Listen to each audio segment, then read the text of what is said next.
Hello everyone, ನನ್ನನ್ನು ತುಂಬ ಜನ ಕೇಳಿದ್ರಿ, ರಕ್ಷಾ ಫ್ಲಿಪ್ಕಾರ್ಟ್ ಒಳಗಡೆ ಎಂಟರ್ ಆಗಿದೆಯಾ ಹೇಗೆ ಅಂತ. ಸೊ ಎಸ್, MNC ಕಂಪನಿಯಲ್ಲಿ ಎಂಟರ್ ಆಗೋದು ತುಂಬ ಕಷ್ಟ. ಸೊ ಕಾಲೇಜ್ ಪ್ಲೇಸ್ಮೆಂಟ್ ಇದ್ದರೆ ತುಂಬ ಒಳ್ಳೆಯದು, ಬಟ್ ಕಾಲೇಜ್ ಪ್ಲೇಸ್ಮೆಂಟ್ ಇಲ್ಲ ಅಂದರೆ ತುಂಬಾ ಕಷ್ಟ ಒಂದು MNC ಕಂಪನಿ ಒಳಗಡೆ ಜಾಯಿನ್ ಆಗೋದಕ್ಕೆ. ಯಾರು ರೆಫರ್ ಮಾಡಬೇಕು, ಅದೆಲ್ಲ ತುಂಬ ಕಷ್ಟ. ಬಿಕಾಸ್ ನಾವು ಯಾರ ಮೇಲೂ ಡಿಪೆಂಡೆಂಟ್ ಆಗಿರೋಕ್ಕಾಗಲ್ಲ ಇದಕ್ಕೋಸ್ಕರ.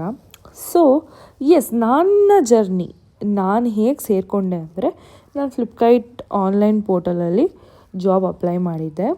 ಸೊ ನಾನು 5 ಇಯರ್ಸ್ ಆಯಿತು ನನ್ನ ಕರಿಯರ್ ಸ್ಟಾರ್ಟ್ ಮಾಡಿ. ಸೊ ಆಫ್ಟರ್ 5 ಇಯರ್ಸ್ ನಾನು MNC ಒಳಗಡೆ ಎಂಟರ್ ಆಗಿದ್ದೀನಿ. ತುಂಬ ಕಷ್ಟಪಡ್ತಾ ಇದ್ದೆ ಎಂಟರ್ ಆಗೋದಕ್ಕೆ, ಬಟ್ ಎಸ್, ನಾನು ಎಂಟರ್ ಆಗಿದ್ದೀನಿ ಫ್ಲಿಪ್ಕಾರ್ಟ್ ಒಳಗಡೆ. ಎಲ್ಲ ತುಂಬ ಚೆನ್ನಾಗಿದೆ. ಸೊ ಎಸ್, ನಾನು ಎಲ್ಲರಿಗೂ ತುಂಬ ಮೋಟಿವೇಟ್ ಆಗಬೇಕು ಅಂತ ಇನ್ನೊಂದು ಕಂಪ್ಲೀಟ್ ವ್ಲಾಗ್ ಮಾಡ್ತೀನಿ. ಫ್ಲಿಪ್ಕಾರ್ಟ್ ಒಳಗಡೆ ನಾನು ಹೇಗೆ ಎಂಟರ್ ಆದೆ, ವಾಟ್ ಈಸ್ ದ ಸ್ಟೆಪ್. ನಿಮ್ಮ resume is the first important thing. So ಅದು ATS ಫ್ರೆಂಡ್ಲಿ ಇರಬೇಕು. ಸೊ ಎಲ್ಲ ಹೇಳ್ತೀನಿ. ಬಾಯ್ ಬಾಯ್, ಥ್ಯಾಂಕ್ ಯು.